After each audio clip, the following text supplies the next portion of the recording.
자, 그 다음으로는 우리가 되도록이면 하지 않았으면 하는 그런 좋은 게 부부싸움인데 어쩔 수 없이 부부싸움을 해야 되는 그런 상황이 온다면 조금 더 바람직한 부부싸움이 될 수 있도록 규칙을 정하는 건 어떨까 싶습니다. 그래서 바람직한 부부싸움 몇 가지 규칙이 있는데 그것을 안내해 드리고자 합니다. 자, 먼저요. 과장된 표현은 금물하라입니다. 아주 작은 것을 가지고 싸움을 시작했는데 정말 그것이 나중에 싸움으로 시간이 지났을 때 너무 과장되게 표현이 되어서 오히려 상대에게 억울함과 또 어떤 불만으로서 더 크게 작용한다면 싸움이 더 커다랗게 확대가 되어질 수도 있습니다. 자, 상대방의 문제를 분석하려고 하지 말라라는 것입니다. 상대방의 문제를 분석하려고 한다면 내가 그 분석에 대해서 내 기준에서 분석하려고 하기 때문에 상대의 입장을 잘 모를 수도 있습니다. 오히려 상대에게 어떤 문제를 느낀다면 분석하기보다는 이해하려 하고 또 상대의 어떤 특성에 대해서 인정하고 수용하려고 하는 것이 더 바람직할 것입니다. 또한 자신의 잘못에 대해서는 기꺼이 책임을 질 수 있어야 합니다. 분명히 내가 잘못을 했음에도 불구하고 자존심 때문에 내가 잘못했어 라는 이야기를 하고 싶지 않아서 책임을 전가시키거나 아니면 상황적인 것으로 돌려버리거나 아니면 다른 사람 탓으로 돌려버린다면 그것은 오히려 부부싸움에 있어서 싸움을 확대시키는 요인이 될 것입니다. 또한 갈등을 너무 오래 삭혀두지 말라고 하는 것입니다. 그때그때 풀 수 있으면 아무것도 아닌 일도 계속 쌓아두었을 때는 그 덩어리가 너무 커져서 나중에는 아주 사소한 일이지만 굉장히 속상하고 억울한 일로서 상대에게 부담감을 줄 수도 있고 또 상대가 잘 이해하지 못하는 오해의 뜻으로 또 받아들일 수도 있습니다. 자, 그 다음은요.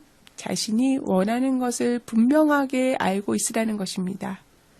내가 원하는 것이 과연 무엇인지 잘 알고 있지 못하기 때문에 상대에게 전달도 잘 못할 수 있는 것입니다.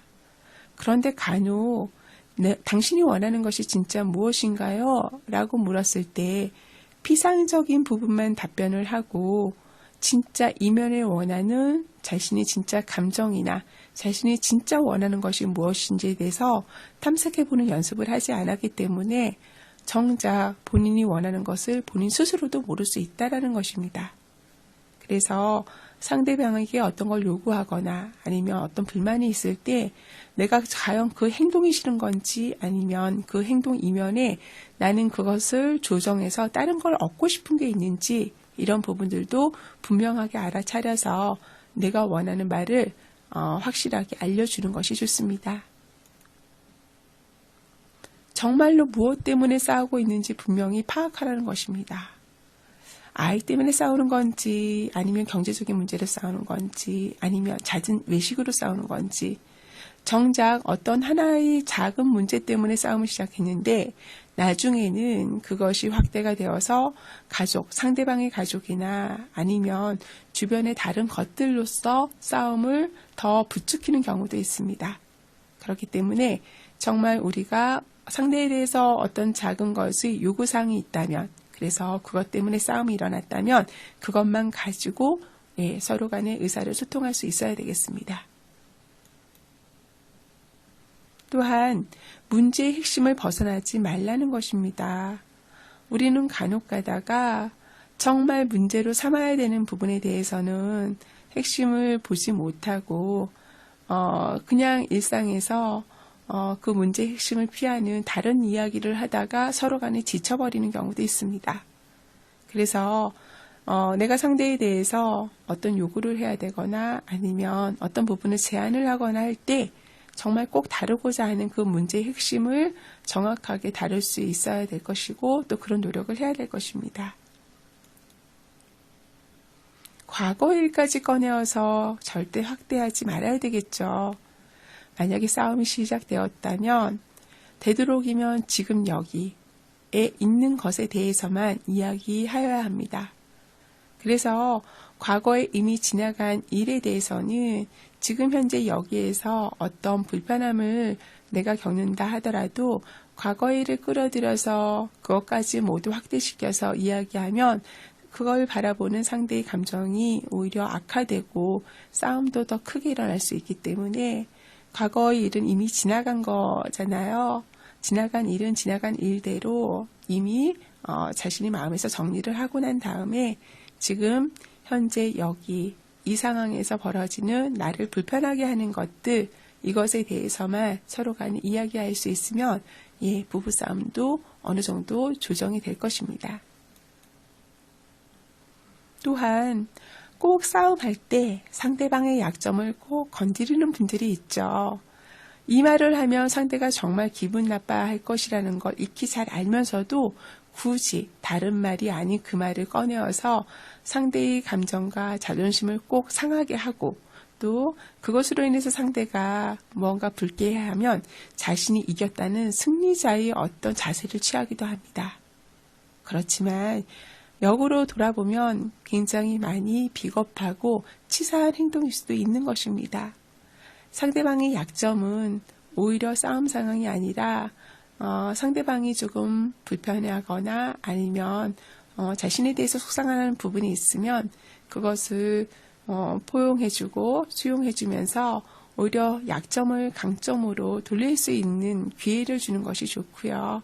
상대의 약점을 굳이 이렇게 싸움 상황에까지 끌어들여서 오히려 싸움을 확대시킬 필요는 없겠죠. 자, 또한 자신이 받은 피해를 과장하지 말라는 것입니다. 너무나도 감정이 격양해서 서로 간에 손가락을 조금 손가락질하면서 좀 삿대질을 하거나 아니면 이렇게 지나가다가 툭 칠 수 있는데 이제 그런 부분에 대해서 내가 받은 피해가 정말 가정폭력이었다. 아니면 나에 대해서 정말 굉장히 위협을 가했다. 라는 식으로 과장되게 표현한다면 그리고 과장되게 받아들인다면 그거에 대한 억울함이 있어서 상대가 다음번에 다시 이와 비슷한 상황이 되었을 때는 보복을 하게 되는 마음이 생길 수도 있습니다. 그렇기 때문에 내가 좀 아프긴 하지만 그 아픈 자체의 어떤 피해를 너무 과장되게 표현하거나 과장되게 받아들이지 말고 있는 그대로 지금 느껴지는 상황에서 객관적으로 판단할 수 있는 힘이 있어야 될 것입니다. 또한 실행에 옮기지도 못할 과장된 위협은 금물하라는 것입니다. 간혹 가다가 정말 너무 극단적인 말로써 나가 죽어버려 이렇게까지 표현하는 경우도 있는데 이거는 정말 본심에서 나오기보다는 내가 그 정도로까지 화가 나 있어 라는 표현일 것입니다. 그렇지만 듣는 입장에서는 정말 상처가 되고 위협스럽게 들릴 수도 있는 말이거든요. 그러므로 실행에 옮기지 못할 과장된 위협은 절대 하지 않는 것이 좋겠습니다. 자, 또한 승패를 가리려고 하면 안 된다는 것입니다. 부부싸움이라는 것은 실은 내가 내 관점에서 이렇게 생각하는 것이 옳아라고 상대에게 조금 강하게 주장하는 과정입니다. 꼭 이기고 지는 싸움이 아니라 나의 목소리를 조금 더 높여서 상대가 내 의견에 동조해 주기를 바라는 과정이라는 것입니다. 그렇기 때문에 상대에게 나의 어떤 의사를 좀 강하게 전달하려는 과정이라는 이해를 가지고 그 과정을 이해해서 승패를 결정하는 일은 굳이 하지 않아도 되겠죠. 자, 그리고 말하지만 말고 듣기도 하라는 것입니다. 물론 감정이 격양되고 또 내 입장에서 너무 억울해서 하고 싶은 말이 아주 많을 수도 있습니다. 그렇지만 내 말만 하고 상대의 말을 듣지 않는다면 상대와 함께 서로 타협할 수 있는 타협점을 알아내기가 힘들겠죠. 똑같은 관점에서도 나의 관점은 이렇다면 상대는 어떤 관점에서 그걸 받아들이고 있는지, 그리고 우리가 조정을 해야 되는 부분은 어떤 부분인지를 잘 알려면 상대의 말을 경청하는 태도가 있어야 될 것입니다. 자, 상대방의 감정을 있는 그대로 받아들이라는 것입니다. 지금 현재 보여지는 대로, 지금 현재 느껴지는 대로 받아들이고요. 그것에 대해서 왜곡해서 비약적으로 오해하거나 잘못 생각하면 안 된다는 것입니다. 혹시 상대의 감정을 내가 판단하는 것이 과연 맞는 건지, 아니면 내가 지금 보고 있는 것이 제대로 보고 있는 건지가 조금 잘 모르겠는 상황도 있을 거 아닙니까? 그럴 때에는 오히려 내가 보는 관점에서는 당신이 이래 보여 라고 상대에게 대묻거나 아니면 나의 언어로 표현을 해서 상대가 과연 내가 지금 알고 있는, 내가 인식하고 있는 그 감정이 맞는지 한번 확인해 보는 것도 좋습니다. 자, 이렇게 부부싸움에 어떻게 해야 되는지까지도 한번 알아보았는데요.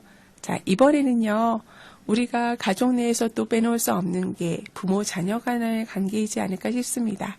그래서 부모 자녀 간의 관계에서도 바람직한 부모 자녀 관계가 되기 위해서 내가 부모로서 나를 어떻게 사용하면 좋은지에 대해서도 한번 살펴보도록 하겠습니다. 자, 먼저 자녀의 욕구에 대해서 민감해야 된다는 것입니다. 자녀에게 필요한 것이 무엇인지 알아서 적절하게 도움을 줄 수 있어야 된다는 것입니다. 자녀의 욕구에 민감하려면 자녀에게 관심을 가지고 잘 살펴야 되죠. 자, 그리고 자녀가 어떤 요구를 한다면 그 요구에 대해서 적절하게 반응을 해야 된다는 것입니다. 자녀의 성장에 따라서 자녀를 대하는 태도가 달라지게 반응을 한다면 자녀가 어떤 요구를 했을 때 다 큰 성인인데도 불구하고 아이 대하듯이, 유아를 대하듯이 대한다면 그거는 자녀의 성장에 대해서 인정하지 않고 존중하지 않는 거라고 얘기할 수도 있을 것입니다. 자, 자녀의 발달 단계와 단계별 어떤 특성이 있는데 그 부분에 대해서 부모된 입장이라면 따로 공부하고 숙지하는 것이 꼭 필요하다고 할 수 있습니다. 자, 그리고 자녀에게 권위가 있어야 된다는 것입니다. 이것은 권위주의적이 되라는 것과는 조금 다른 건데요. 권위주의적이 되라는 것은 부모로서 내가 대통령인 것처럼, 내가 왕인 것처럼 권력을 행사하는 그런 부모를 우리가 권위적이다, 권위주의적이다 라고 얘기하는데요. 권위적인 부모는 자녀가 잘못된 길로 가면 그것을 좀 막아주고 안아주고 품어줄 수 있는 그런 책임이 있습니다. 부모로서, 어른으로서의 어떤 권위가 딱 있어서 내가 우리 부모를 생각하면 왠지 든든하고 안정됨을 느낄 수 있어야 되는 것입니다. 자, 또한 부모의 권위는 이때 권위적이어서는 안 된다는 얘기를 아까 조금 전에 했었죠. 예, 자녀의 의견을 듣고자 길을 여는 개방적인 자세는 부모의 지시와 통제로는 절대로 가르칠 수 없는 인간 존중의 태도를 길러줍니다. 그렇기 때문에 자녀는 하나의 인격체로 존중될 때 건강한 자아상을 갖게 되는 것입니다. 또한 부모는요, 부모 각각이 아니라 한 팀이 되어서 일관성 있게 자녀를 대해야 합니다. 자녀 양육에 있어서 한때는 아버지의 역할, 어머니의 역할, 이런 부분들을 어떻게 분담하느냐, 이것에 더 초점을 둔 적도 있었지만요. 이제는 이것을 어떻게 분담하느냐보다는 더 중요한 것은 부모가 같은 의견으로 자녀를 대하는 일관적인 태도일 것입니다. 부모가 한뜻, 한 목소리로 자녀를 대할 때 자녀들은 혼란스럽지 않게 안정적인 규범과 가치관을 갖고 성장할 수가 있는 것입니다. 또한 자녀들은 부모의 뒷모습을 보고 배웁니다. 그렇기 때문에 자녀는 부모의 거울이듯이 부모가 어떻게 자신을 대하느냐에 따라서 자신을 만들어가기도 합니다. 그렇기 때문에 자녀를 대할 때 나는 과연 어떠한 모습의 부모인지를 한번 스스로 돌아볼 기회를 갖는 것이 좋겠습니다. 자, 이번에는요, 우리가 가족 내에서 형제, 자매의 역할들이 따로 있는데요. 자, 형제, 자매의 역할들은 어떤 것이 있는지도 한번 보겠습니다. 먼저, 놀이와 공부 친구라는 것입니다. 형제, 자매 관계는요, 함께 오랜 시간 지낼 수 있는 함께 있는 친구로서 고독감에서 벗어날 수 있게 해주는 그런 존재들입니다. 그래서 형제 자매들이 많은 가족 내에서 성장한 사람들이요, 대외적인 관계, 대인관계가 원만하면서 고독감을 덜 느끼게 된다는 보고도 있습니다. 또 애착 대상이라는 것입니다. 형제 간에 강한 애착을 느끼고 미래 사회의 상호작용에 대한 준비를 하게 된다는 것입니다. 서로 간의 끈끈한 신뢰감과 끈끈한 정으로서 앞으로의 생활에 있어서도 서로가 서로에 대해서 생각을 하면서 준비를 할 수 있다는 것이죠.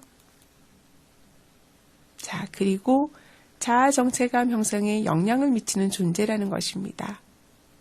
동일시와 또 차별화 기능을 반복하면서 형제 자매를 통해 자신을 알아가며 또 그들과의 행동을 통해서 경험을 쌓고 경험 학습을 통해서 자신이 어느 정도 가능성이 있는지 그 가능성을 확장시켜 나갈 수 있다는 것입니다.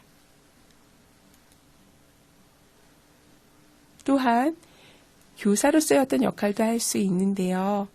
의식적, 무의식적으로 서로 가르치고 시범을 보임으로써 내가 교사가 될 수도 있고요. 또 나의 형제 자매가 교사로서 나를 가르치고 또 시범을 보이는 것을 보면서 나는 어떻게 해야 되겠다라는 것을 확립하고 생각해 나갈 수 있을 것입니다.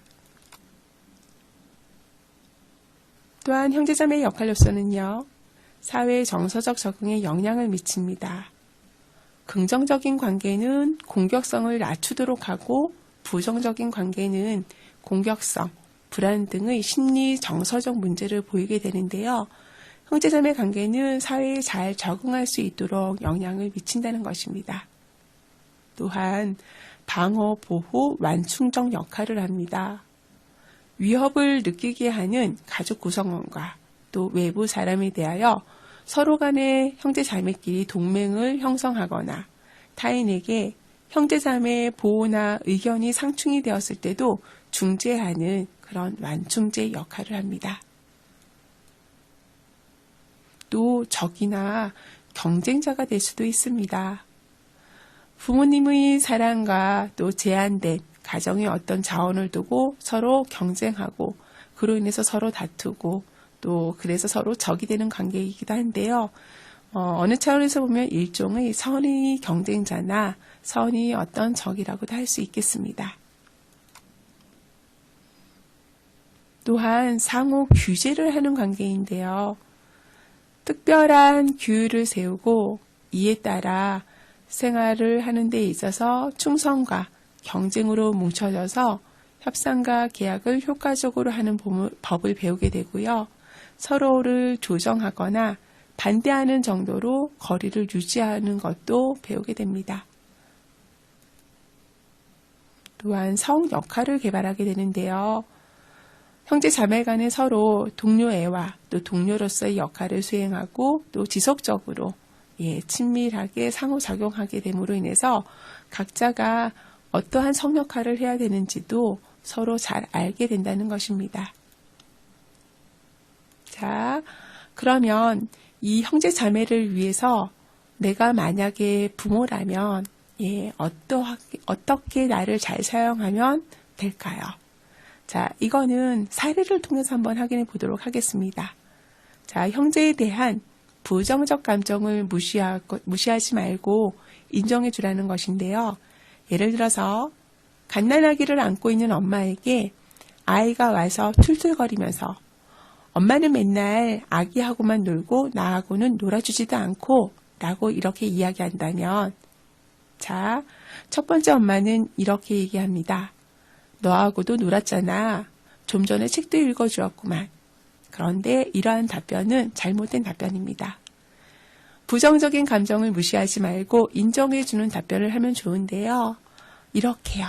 엄마가 아기하고만 오래 있는 것이 너는 좋지 않구나, 싫구나 라고 답변해주면 아이가 내 감정에 대해서 엄마가 알아주었구나 라는 그런 감정이 들어서 오히려 엄마에 대한 신뢰를 가질 수 있다는 것입니다.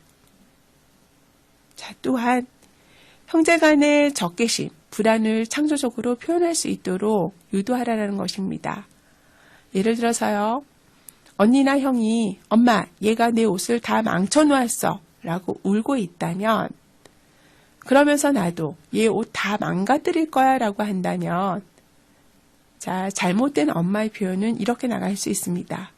뭐? 그걸 말이라고 하니? 동생이 몰라서 그런 걸 가지고 라고 하면서 오히려 적개심에 대해서 꾸중을 하거나 아니면 나의 억울한 감정을 몰라주어서 속상한 마음을 더 가중시킬 수 있습니다. 자, 그렇다면 올바른 엄마의 답변은 무엇일까요? 이렇게 얘기해 주는 것입니다. 네가 얼마나 화났는지 동생이 좀 알아야겠구나. 종이에다가 네 마음을 어떤지 한번 써볼 수 있겠니? 이렇게 형제 자매 간에 어떤 적개심이 있는 것 또는 불안이 있는 것에 대해서 다른 방법으로 표현할 수 있도록 안내를 해주는 것이 필요하겠습니다.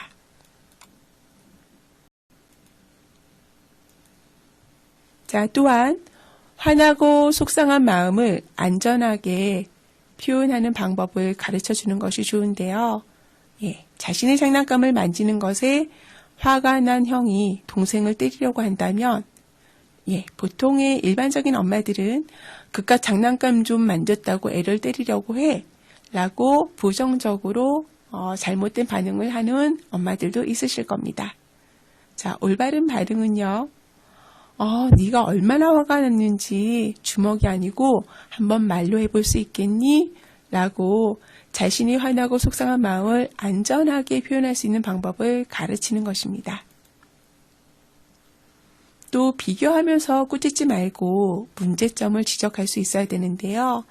방 안에 지저분하게 어질러 놓은 아이에게 자, 잘못된 엄마의 반응은 아우 지저분해. 동생도 이렇게 어질러 놓지는 않겠다 라고 하면서 동생과 비교해서 오히려 평가를 하는 그런 반응을 보일 수가 있습니다.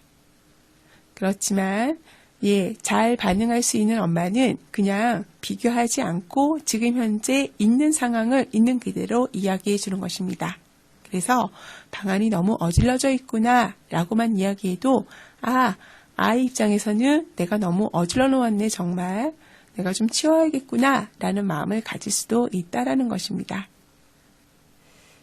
자, 우리가 이제 지금까지 가족의 어떤 건강한 가족을 이루기 위해서 가족에 대해서 어떠한 가족 규칙이 있고 또 가족 간에 서로 중요한 구성 요소인 부부 또 부모 자녀 관계 또 형제 자매 관계에 대해서 어떻게 나를 다뤄야 될지를 알아보았습니다.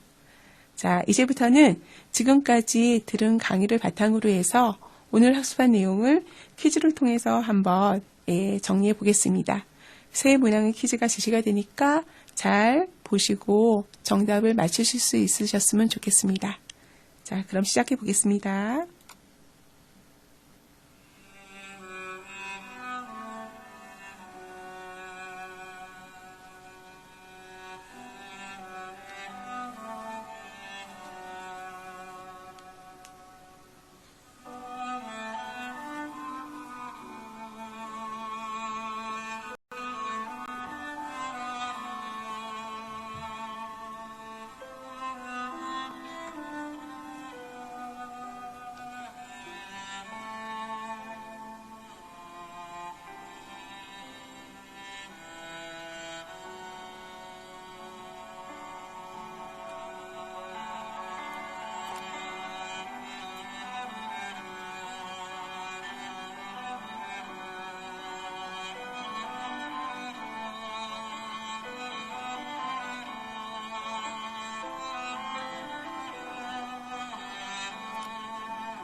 예, 퀴즈 잘 푸셨는지요?